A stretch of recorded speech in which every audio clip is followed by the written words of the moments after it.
Student welcome back to my YouTube channel एक topper academy YouTube channel में आपका स्वागत है। उम्मीद करता हूं कि आप सभी अच्छे होंगे। तो आप भी 2024 बोर्ड एग्जाम देने वाले हैं, तो आपके लिए हम वेरी इंपॉर्टेंट 20 बहुविकल्पी प्रश्न आज हम इस वीडियो में डिस्कस करेंगे, जो आपके एग्जाम के लिए 22 फरवरी को आपका एग्जाम है, इसमें ज़रूर पूछा जाएगा। आप इन सारे प्रश्नों को ज़रूर तैयार कर लेना और प्रश्नों को तैयार करने के बाद उनको एक नोट्स बना लेना। नोट्स करने में आपको याद करने में बहुत आसानी होती, क्या याद करने में बहुत ही आसानी होती। और हम आपको ट्रिक बताने वाले हैं, क्या ट्रिक बताने वाले हैं, याद कैसे कर सकते हैं, कैसे याद कर सकते हैं। इस वीडियो में आज हम अच्छे से डिस्कस करेंगे। तो हम इसमें 20 बहुविकल्पी डिस्कस करेंगे। देखते हैं हमारा पहला बहुविकल्पी प्रश्न क्या कहता है। तो अभी तक वीडियो को लाइक नहीं किया तो लाइक कर लो, और चैनल पर नए हो तो चैनल को सब्सक्राइब कर लो। इस चैनल पर 2024 बोर्ड एग्जाम की संपूर्ण तैयारी कराई जाती है, हैंड राइटिंग PDF नोट्स के साथ। कक्षा 12 हिंदी बहुविकल्पी प्रश्न 22 फरवरी को आपका पेपर है, और परीक्षा में ज़रूर ही पूछा जाएगा आपके बोर्ड एग्जाम में। तो हमारे चैनल को अभी तक सब्सक्राइब नहीं किया तो सब्सक्राइब कर लो, एक टॉपर अकाडमी। तो देखते हैं हमारा पहला प्रश्न क्या कहता है। भारत दुर्दशा रचना है। भारत दुर्दशा किसकी रचना है, आप लोगों को बताना है। जयशंकर प्रसाद, भारतेंदु हरिश्चंद्र जी, मुंशी प्रेमचंद, प्रताप नारायण मिश्र। आप लोगों को जिसकी जिसकी रचना आती है वो हमें कमेंट करके बताएं। भारत दुर्दशा रचना है वो है भारतेंदु हरिश्चंद्र की। किसकी है? भारतेंदु हरिश्चंद्र की। जो भारत दुर्दशा रचना है, इसके जो लेखक हैं वो भारतेंदु हरिश्चंद्र जी हैं। हमारी दूसरी रचना खड़ी बोली की रचना है। हमारा दूसरा प्रश्न है खड़ी बोली की रचना है कौन सी? सतसई, पृथ्वीराज राजसो, प्रेम सागर या गोरा बदल की कथा। तो आप लोग इसका आंसर जानते हो तो हमें कमेंट में बताएं। इसका जो सही और राइट आंसर होगा खड़ी बोली की रचना, वो होगा गोरा बदल की कथा। गोरा बादल की कथा।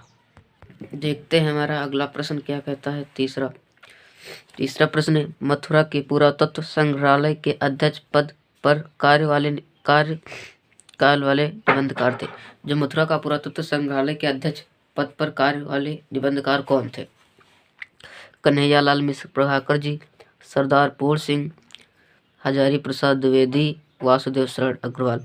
जो मथुरा के पुरातत्व संग्रहालय के अध्यक्ष पद पर कार्य करने वाले निबंधकार थे, तो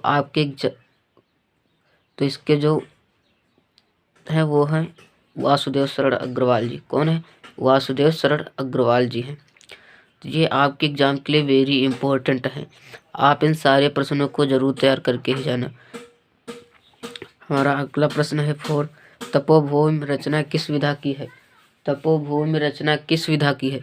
कहानी, नाटक, उपन्यास या निबंध। जो तपोभूमि रचना है वो किस विधा की रचना है? तो वो है उपन्यास विधा की रचना। जो तपोभूमि है वो उपन्यास विधा की रचना है। उपन्यास विधा की रचना है।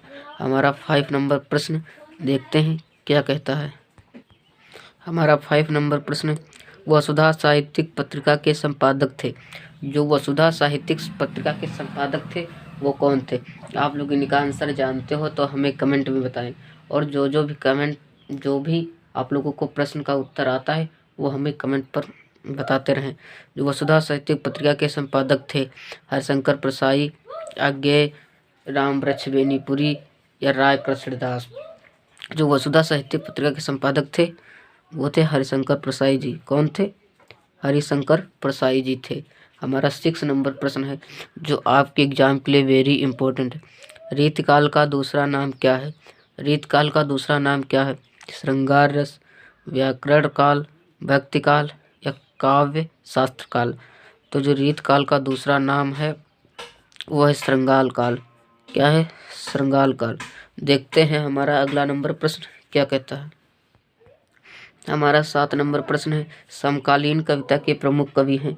समकालीन कविता के प्रमुख कवि हैं तो कौन है? भूषण, मुक्तिबोध, रहीम या धूमिल।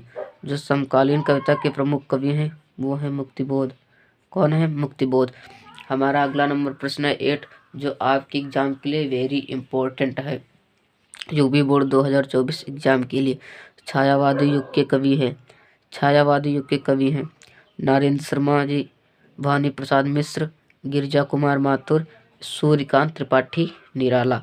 जो छायावादी युग के कवि हैं वो हैं सूर्यकांत त्रिपाठी निराला। कौन है? सूर्यकांत त्रिपाठी निराला जी हैं।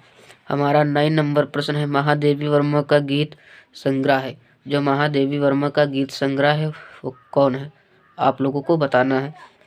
महादेवी वर्मा का गीत संग्रह यामा, सामधेनी, राम की शक्ति पूजा या पल्लव।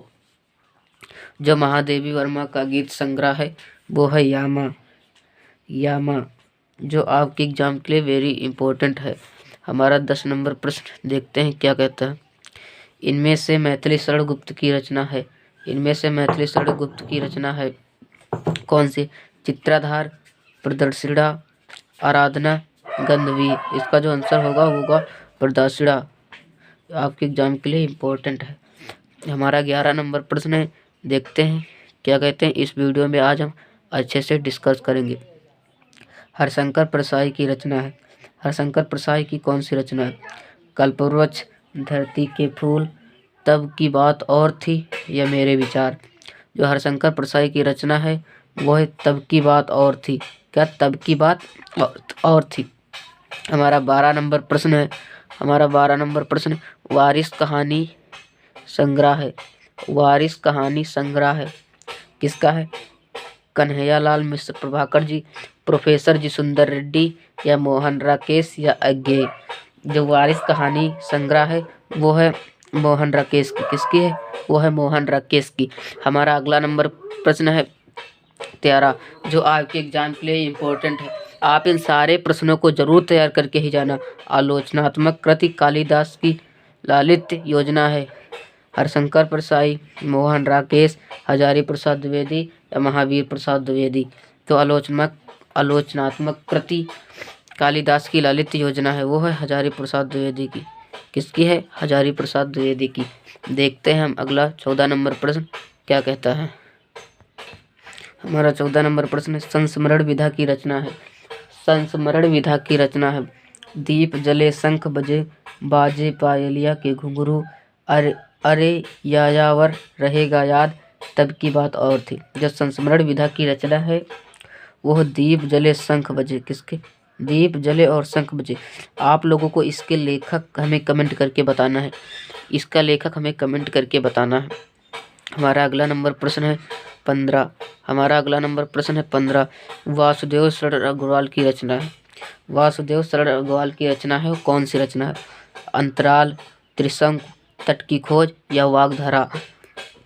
जो वासुदेव शरण अग्रवाल की रचना है वो है वाग्धारा। क्या है? वाग्धारा।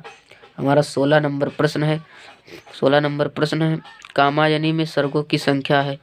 कामायनी में सर्गों की संख्या है। तो कामायनी में कितने सर्गों की संख्या है? 12, 14, 15, 16। जो कामायनी में सर्गों की संख्या है वो है 15।